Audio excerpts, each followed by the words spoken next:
Blood hounds part 5 की शुरुआत में हम देखते हैं गनवू खून देखकर उन आदमियों के पास जाता है और उन्हें मारने लगता है।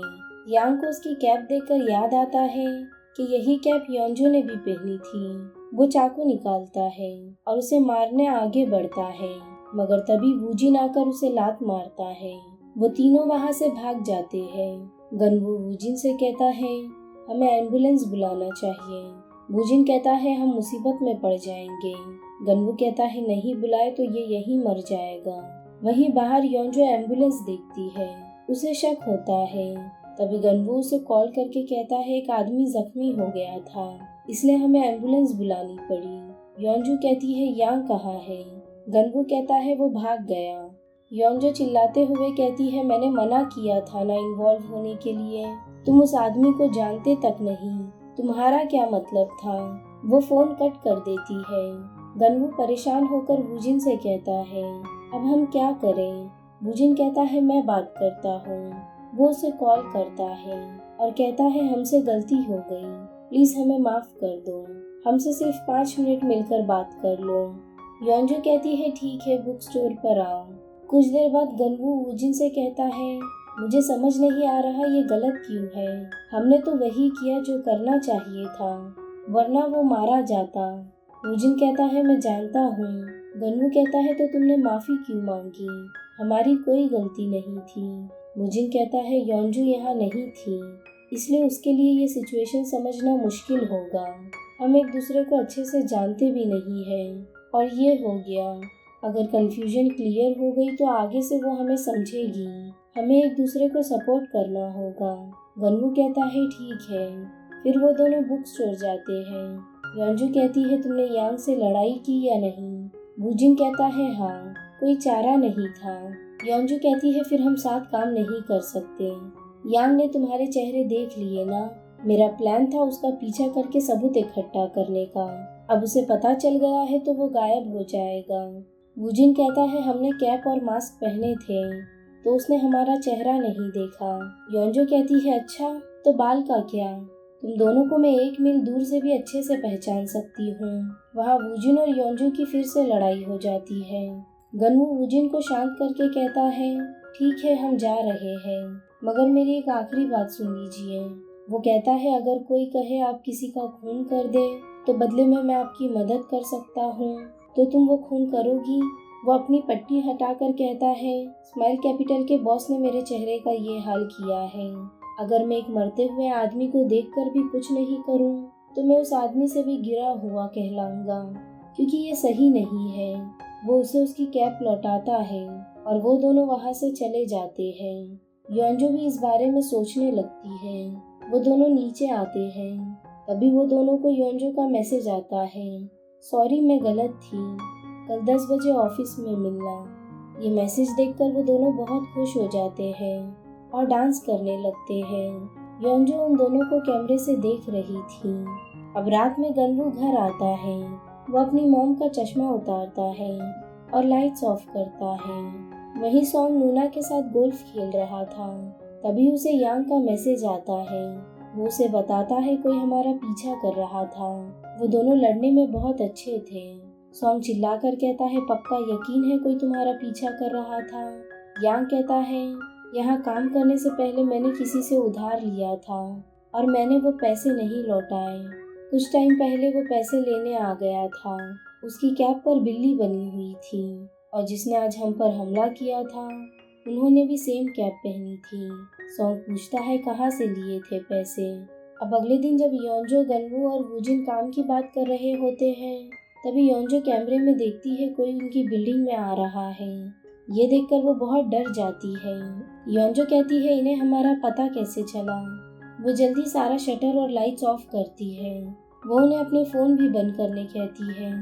यांग बताता है ये वही जगह है। सॉन्ग टॉर्च मार के अंदर देखता है मगर उसे कुछ नहीं दिखता। सॉन्ग यांग से पीछे के शटर को लात मारने कहता है। सॉन्ग मारता है, फिर वो उसे उनके शटर पर लात मारने कहता है। यांग वहाँ भी मारता है तो उसके पैर पे जोर से लग जाता है क्योंकि वो शटर बहुत मजबूत होता है। अंदर से ये तीनों वो देख रहे होते हैं। सॉन्ग कहता है इसे तोड़ने के लिए भारी सामान लाना होगा। ये कहकर वो कैमरे की तरफ देखता है। अंदर ये बहुत घबराए हुए होते हैं। कुछ देर बाद सॉन्ग चले जाता है। योंजू गनवू से पूछती है, कल यहाँ आने से पहले कोई तुम्हारा पीछा कर रहा था? गनवू कहता है, कल हम बस से आए थे। वूजिन कहता है, अगर उन्होंने हमारा पीछा किया था तो वो कल क्यों नहीं आए, आज क्यों आए? योंजू कहती है, उसे सॉन्ग को भी अपने साथ लाना था। वूजिन कहता है, कल उन्होंने हमें लड़ते हुए देखा था। अगर वो हमसे लड़ने आए थे तो और लोगों को लाते। वो खुद पूरी तरह श्योर नहीं थे, लेकिन अब उन्हें कुछ जरूर पता चला होगा। मगर हमें पता लगाना होगा उन्हें हमारे बारे में कैसे पता चला। वो तीनों बैठकर सोचने लगते हैं। वूजिन कहता है, उसे किसी तरह इस जगह से हमारे कनेक्शन का पता चला होगा। तभी गनवू को कुछ याद आता है। वो कहता है, कहीं उसने वो कैप तो नहीं पहचान ली होगी। कुछ दिन पहले जिसे तुमने टेजर से डराया था वो मैं ही था। योंजू कहती है, तब मैं यांग का ही पीछा कर रही थी, तो मैंने उस दिन वही कैप पहनी थी। गनवू कहता है, हाँ। योंजू कहती है, उसे इसी तरह पता चला होगा। वूजिन कहता है, पर वो शटर को क्यों मार रहे थे? योंजू कहती है, क्योंकि हमारे शटर एल्यूमिनियम से नहीं बने हैं, हेवी स्टील से बनाए गए हैं। वो वही चेक कर रहे थे। तभी वो लोग देखते हैं मिस्टर चॉय और मिस्टर ओ आ रहे हैं। मिस्टर चॉय अंदर आके कहते हैं, क्या किया तुम लोगों ने? यहाँ व्हाइट कार में कौन आया था? योंजू कहती है, कल हम यांग का पीछा कर रहे थे। मिस्टर चॉय कहते हैं, तुम ये सब पैसों के लिए कर रही थी? योंजू कहती है, इसमें बुराई क्या है? मिस्टर चॉय कहते हैं, बहुत निराश हूँ मैं तुमसे। योंजू कहती है, वो मैं भी हूँ। यांग किसी काम का नहीं है, फिर भी आप कुछ नहीं कर रहे हैं। मुझे आपसे ज्यादा गुस्सा आ रहा है। वो गनवू को उसके चेहरे की पट्टी निकालने कहती है। गनवू बताता है। वो कहती है, ये लोन शार्क्स इन जैसे बेचारों पर अपनी ताकत दिखाते हैं। जो आप गरीबों के लिए इतना दान पुण्य का काम कर रहे हैं, उसका क्या फायदा? आपका सारा पैसा तो उन्हीं की जेब में जा रहा है। अगर आप सच में मदद करना चाहते हैं तो यांग जैसे लोगों का कुछ कीजिए। मिस्टर चॉय गनवू से पूछते हैं, किसने किया ये?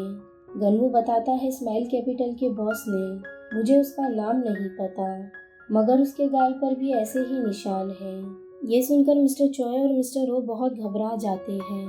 मिस्टर चॉय उन सबको घर जाने कहते हैं। वो बहुत डरे हुए होते हैं।